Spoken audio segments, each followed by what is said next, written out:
नमस्कार, आप देख रहे हैं न्यूज 18। मेगा एग्जिट पोल के बाद आज आप मेरे साथ यानी कि कंचन डोगरा नेगी के साथ आप मेगा एडिटर्स पोल देखने जा रहे हैं। न्यूज 18 के इस मेगा एग्जिट पोल के बाद बीजेपी की तीसरी सरकार बनती हुई जो आप खबरें देख रहे हैं उस पर एडिटर्स की अब आप जानेंगे। प्रचंड बहुमत के साथ मोदी की हैट्रिक का अनुमान लगाया जा रहा है। हालांकि नतीजे 4 जून को सामने आएंगे, लेकिन उससे पहले एग्जिट पोल का अनुमान कहता है कि मोदी सरकार पूर्ण बहुमत के साथ तीसरी बार सरकार बनाने जा रही है। इस एग्जिट पोल के बाद हम आपको एडिटर्स की राय दिखाने वाले हैं। एडिटर्स भी इस पोल के ऊपर अपनी बातें आपके सामने रखेंगे, जिसमें हमारे साथ कई वरिष्ठ पत्रकार जुड़ेंगे। एक एक करके उन सबका तारुफ आपसे करवा देती हूँ। हमारे साथ जो मेहमान इस समय जुड़ चुके हैं, आप उनकी तस्वीरें देख रहे हैं। हमारे साथ हिंदुस्तान समाचार पत्र के पूर्व संपादक पुष्पेंद्र जी हैं। अमर उजाला के हमारे साथ वरिष्ठ पत्रकार प्रभात त्रिपाठी जी हैं। दैनिक भास्कर के UP bureau chief Vijay Upadhyay ji हमारे साथ हैं। दैनिक भास्कर के पूर्व UP bureau chief Brajesh Shukla ji हमारे साथ हैं। पूर्व ब्यूरो चीफ उत्तराखंड और Times of India Yogesh Kumar भी हमारे साथ इस चर्चा का हिस्सा बने हैं। आप सबका बहुत स्वागत है न्यूज 18 पर। आप सबकी एग्जिट पोल के ऊपर टिप्पणी लेना बहुत जरूरी हो जाता है, लेकिन उससे पहले आपको जल्दी से न्यूज 18 के मेगा एग्जिट पोल का डेटा दिखाते हैं। क्या कहता है न्यूज 18 का ये मेगा एग्जिट पोल का डेटा? आपके सामने है वो डेटा जिसमें एक बार फिर से ऐतिहासिक मोदी सरकार बनने जा रही है। न्यूज 18 के मेगा एग्जिट पोल में किस दल, किस गठबंधन को कितनी सीटें मिल रही हैं वो आप देखेंगे। कुल मिला के 543 सीटों की बात हम कर रहे हैं। एनडीए को 355 से 370 सीटें मिलने जा रही हैं। न्यूज 18 का ये मेगा एग्जिट पोल है जिसमें 125 से 140 सीटें इंडिया गठबंधन को मिलने का अनुमान है और अन्य के खाते में 42 से 45 सीटें जा सकती हैं। तो सीधे तौर पर आप कहिए कि भाई जो सरकार है वो एक बार फिर से 3.0 का इशारा करती हुई और ऐतिहासिक मोदी सरकार फिर बनने जा रही है। अब आप वोट शेयर समझिए। ग्राफिक्स के जरिए हमने आपको बहुत ही साधारण तरीके से वोट शेयर समझाने की कोशिश की है, जिसमें आप देखेंगे 543 सीटों को आपको हाल समझा रहे हैं। एनडीए 47% वोट शेयर इनको मिला है। इंडिया गठबंधन 33% वोट शेयर इनको मिला है और अदर्स के खाते में 20% का वोट शेयर गया है। तो वोट शेयर की बात हो गई है। सीधे तौर पर आप समझ लीजिए यहां पर मोदी सरकार एक बार फिर से बनने की और आगे बढ़ चुकी है, अग्रसर होती हुई नजर आ रही है। लेकिन बात अगर आप सिर्फ यूपी की करते हैं तो अब आप देखिए कि एग्जिट पोल में यूपी में बीजेपी को बम्पर सीटें मिलती हुई दिख रही हैं। एनडीए को 2019 से ज्यादा सीटें मिलने का अनुमान है। एग्जिट पोल के मुताबिक यूपी में बीजेपी को 68 से 71 सीटें मिलने का अनुमान है। वहीं इंडिया गठबंधन को 9 से 12 सीटें, यानी कि पिछली बार से भी ज्यादा नुकसान होने वाला है समाजवादी पार्टी को। कांग्रेस को सिर्फ 3 से 6 सीटें मिलने की उम्मीद है। ये एग्जिट पोल का अनुमान हम आपको बता रहे हैं। नतीजे 4 जून को आएंगे, लेकिन ये अनुमान जो है ये काफी तस्वीर साफ कर देते हैं। ग्राफिक्स के जरिए समझिए आप किस तरह से एनडीए उत्तर प्रदेश में 68 से 71 सीटें पा सकता है। इंडिया गठबंधन 9 से 12 सीटें पा सकता है। उत्तराखंड के बाद आइए अब बात करते हैं, माफ कीजिए, उत्तर प्रदेश के बाद अब बात करेंगे हम उत्तराखंड की। उत्तराखंड के एग्जिट पोल पर आप जब नजर डालते हैं, इंडिविजुअली उत्तराखंड की बात हम जब करते हैं, तो बीजेपी तीसरी बार क्लीन स्वीप करती हुई यहां पर देखी जा रही है। सभी 5 सीटें बीजेपी के खाते में जाती हुई देखी जा रही है। ये तीसरी बार ऐसा होगा जब बीजेपी लगातार सभी सीटें जीतकर इतिहास रच देगी। ये उत्तराखंड का एग्जिट पोल, उत्तर प्रदेश का एग्जिट पोल आपने देखा। इस पर चर्चा करने के लिए हमारे साथ लगातार मेहमान इस समय मौजूद हैं। हमारे साथ पुष्पेंद्र जी हैं, प्रभात जी हैं, विजय जी हैं, हमारे साथ ब्रजेश जी हैं, योगेश जी हैं। एक एक करके सबसे पहले रिएक्शन ले लेते हैं। पुष्पेंद्र जी के पास चलेंगे, former editor Hindustan newspaper, live हमारे साथ इस समय मौजूद हैं। पुष्पेंद्र जी, स्वागत है आपका न्यूज 18 पर। आप पहली इसके ऊपर अपना क्या रिएक्शन देंगे? आपकी प्रतिक्रिया क्या आएगी? क्या लग रहा है आपको? तमाम जो अब एग्जिट पोल देख रहे हैं, मैं आऊंगी आपके पास। प्रभात जी से हम जल्दी से रिएक्शन लेंगे इसके ऊपर। प्रभात त्रिपाठी जी हमारे साथ सीनियर जर्नलिस्ट हैं, पहले उनका रिएक्शन ले लेते हैं, उसके बाद और मेहमानों की तरफ भी बढ़ेंगे।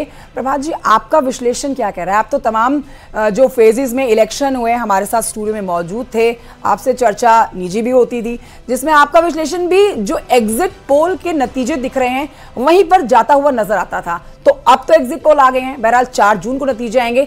एग्जिट पोल पर आपका विश्लेषण क्या कह रहा है? देखिए कंचन जी, एग्जिट पोल अभी एग्जिट पोल जो है इस पे आगे पीछे थोड़ा रह सकता है, लेकिन कहीं हद तक ये बता रहा है कि उत्तर प्रदेश के अंदर भारतीय जनता पार्टी फिर अपनी सीटें वापस ले रही है, क्योंकि 62 सीटों पे वो पिछले 2019 में थी।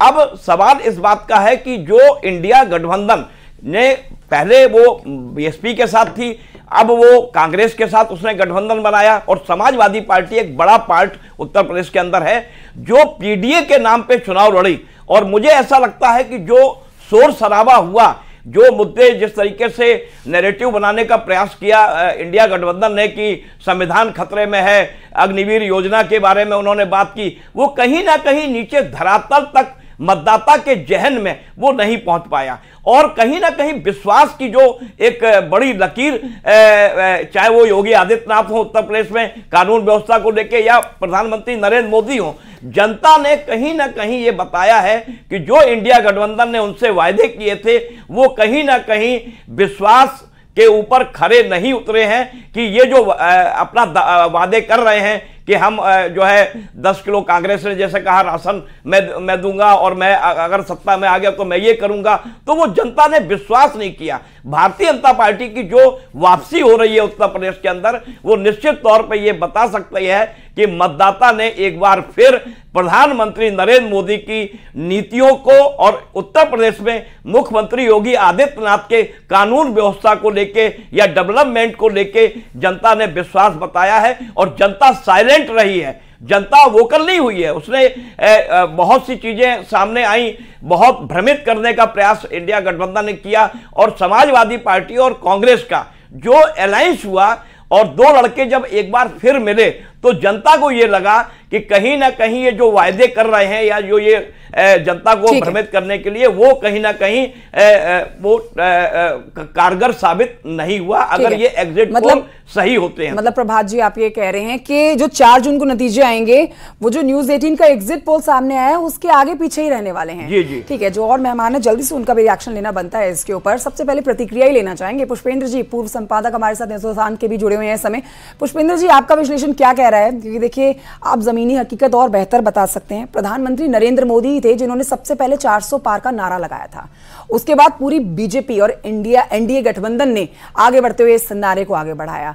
लेकिन अब जो एग्जिट पोल के नतीजे बता रहे हैं, ये बता रहे हैं कि मोदी 3.0 बनने जा रही है। प्रधानमंत्री नरेंद्र मोदी के तीसरे कार्यकाल का शुभारंभ होने जा रहा है। पुष्पेंद्र जी, आपको आवाज आ रही है मेरी? नमस्कार। आपने जो पूछा, देखिए जब चुनाव, मेरी आवाज आ रही है आपको? मेरी आवाज आ रही है? जी सर, बोलिए। आवाज आ रही है आपको? जी सर, आ रही है, बताइए बताइए। हाँ, देखिए एग्जिट पोल्स को झुटलाने का कोई कारण मेरे पास नहीं है। थोड़ा सा ऊपर नीचे हो सकता है, लेकिन मोटे तौर पर एग्जिट पोल को मैं झुटला दूं या इन्हें नकार दूं, ऐसा कोई आधार मुझे दिखाई नहीं देता। चुनाव 400 पार के नारे से शुरू हुआ था, थोड़े बीच में बदलाव आए, थोड़ा रोचकता आई। एक बार को ऐसे लगा कि विपक्ष की रैलियों में भीड़ आ रही है और उनके नारे चल रहे हैं, लेकिन इसे हम पहले भी देख चुके हैं। चाहे 2022 के विधानसभा चुनाव में भी हमने देखा था कि भीड़ तो तब भी आई थी अखिलेश की रैली में और राहुल गांधी की रैली में, लेकिन वो वोटों में तब्दील नहीं होती।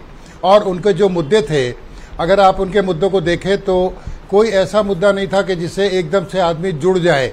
ठीक है, बाद में उन्होंने कहा 10 किलो राशन देंगे, क्योंकि वो भी अपनी स्ट्रेटजी बदलते रहे, उन्हें नहीं पता था क्या कहना है।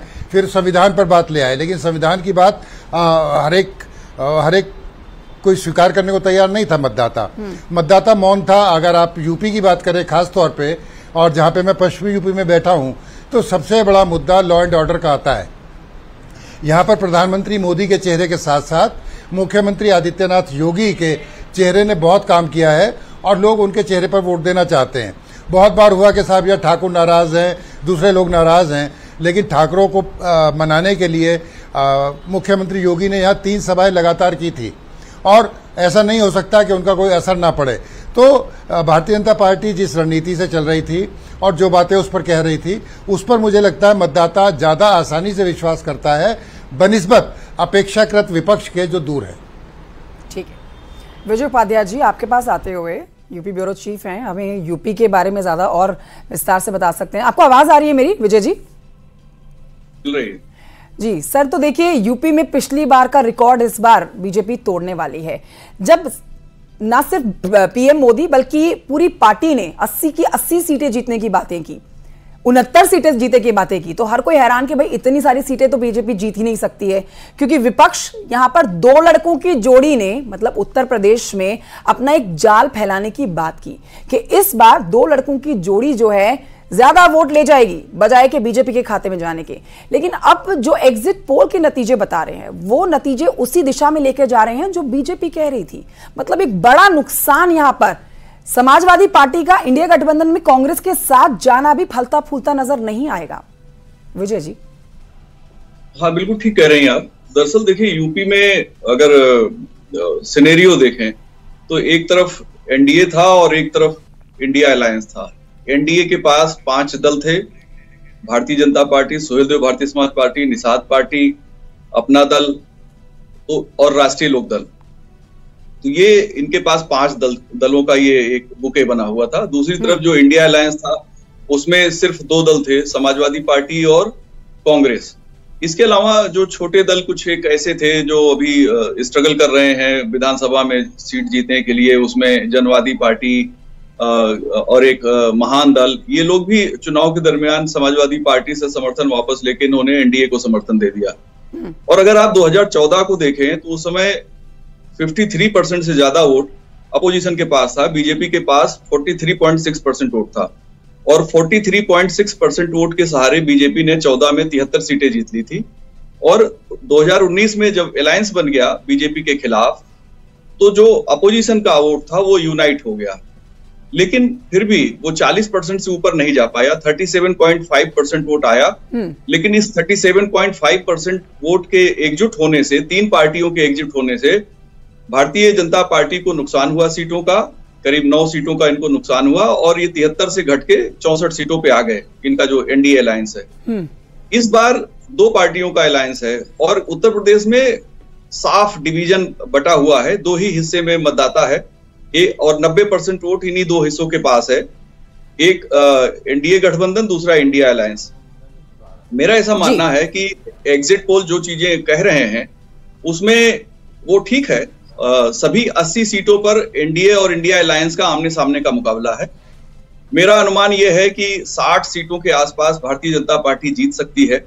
ये इसमें 5 कम या 5 ज्यादा हो सकता है। आंकलन कह रहा है कि 60 सीटें जो हैं वो भारतीय जनता पार्टी या फिर एनडीए के गठबंधन के पास जा सकती हैं। बात यह है कि मैं ये भी कह रहा हूं कि सभी 80 सीटों पे चूंकि दोनों पार्टियों के बीच में मुकाबला है, ठीक है, इसलिए इसमें मार्जिनल जहां डिफरेंस होगा 20,000, क्योंकि 20 लाख वोटों में आप 50,000 वोटों के चेंज को आप आकलन कर ही नहीं सकते। हालांकि तो हम एग्जिट पोल के जो नतीजे जो हैं सर उनको भी नहीं झुटला सकते, अनुमान है ये, लेकिन अच्छे खासी संख्या उत्तर प्रदेश के लोगों के बीच में जाके यहाँ पर सर्वे किया जाता है और उनकी राय मशवरा लेके ये पूरा एग्जिट पोल जो है उसके आंकड़े हम देश की जनता तक पहुंचाते हैं। एग्जिट पोल पर ब्रजेश पाठक का बयान भी अब सामने आ गया है, एनडीए सरकार बनाने जा रही है। सुनिए डिप्टी सीएम ब्रजेश पाठक क्या कह रहे हैं।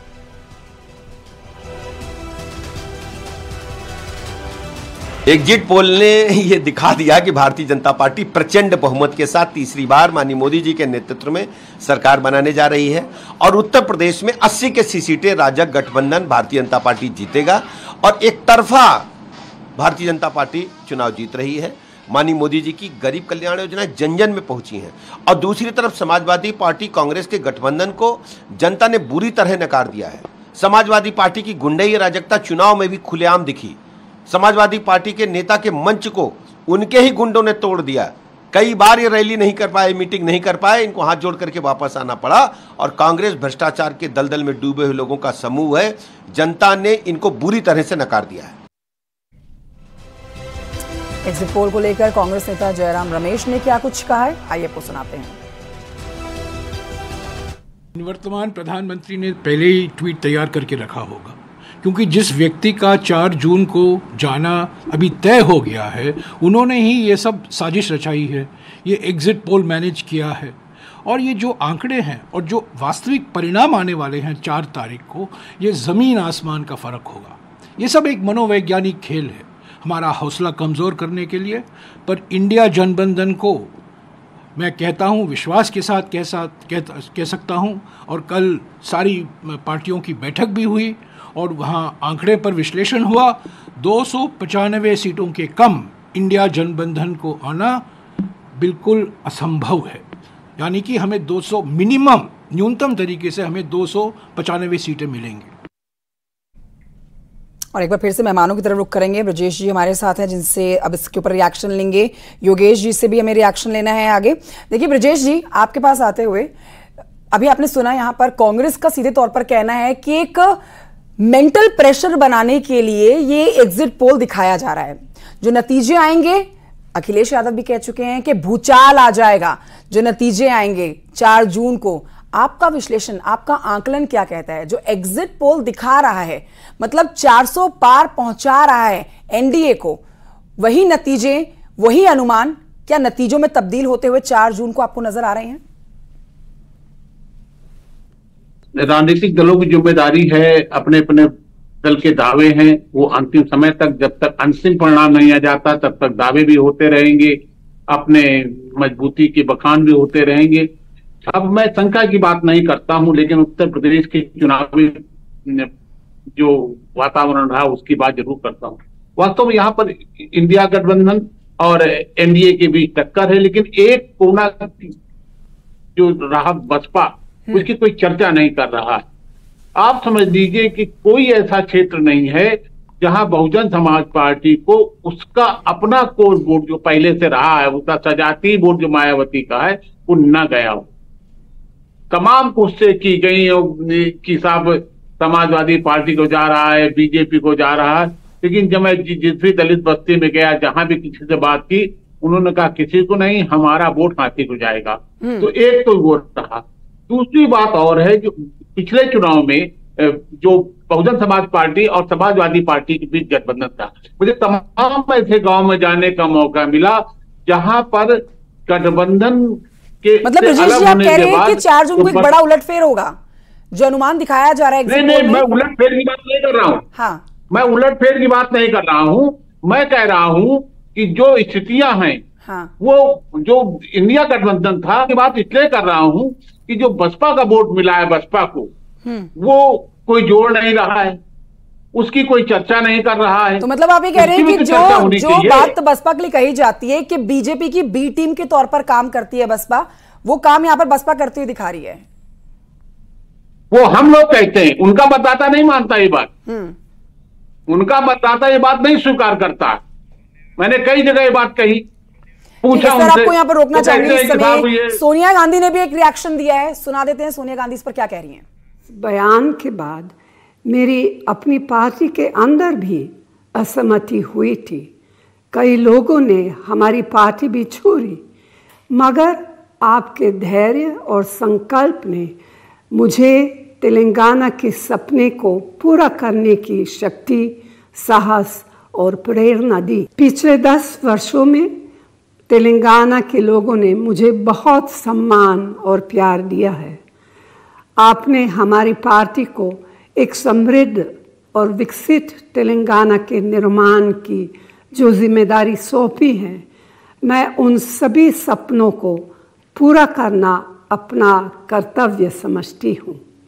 आज सोनिया गांधी को आप सुन रहे हैं, उनका रिएक्शन भी आ गया है। देखिए जिस तरह से एग्जिट पोल अपने आंकड़े दिखा रहा है, अपना अनुमान दिखा रहा है, उससे जाहिर तौर पर विपक्ष अपने ऊपर एक मेंटल प्रेशर भी लेकर चल रहा है कि 4 जून को अगर ये अनुमान नतीजों में तब्दील हो जाए तो वाकई में ये एक बहुत बड़ा यहाँ पर रिजल्ट जो देश की जनता की तरफ से दिया गया है भाजपा के खाते में, एनडीए के खाते में जाता हुआ नजर आएगा। फिलहाल एक छोटे से ब्रेक के लिए यहाँ रुकना होगा। मेहमान लगातार बने हुए हैं, इनके साथ और चर्चा करेंगे, रिएक्शन लेंगे एग्जिट पोल के नतीजों के ऊपर। एक छोटा सा ब्रेक, जल्द लौटेंगे।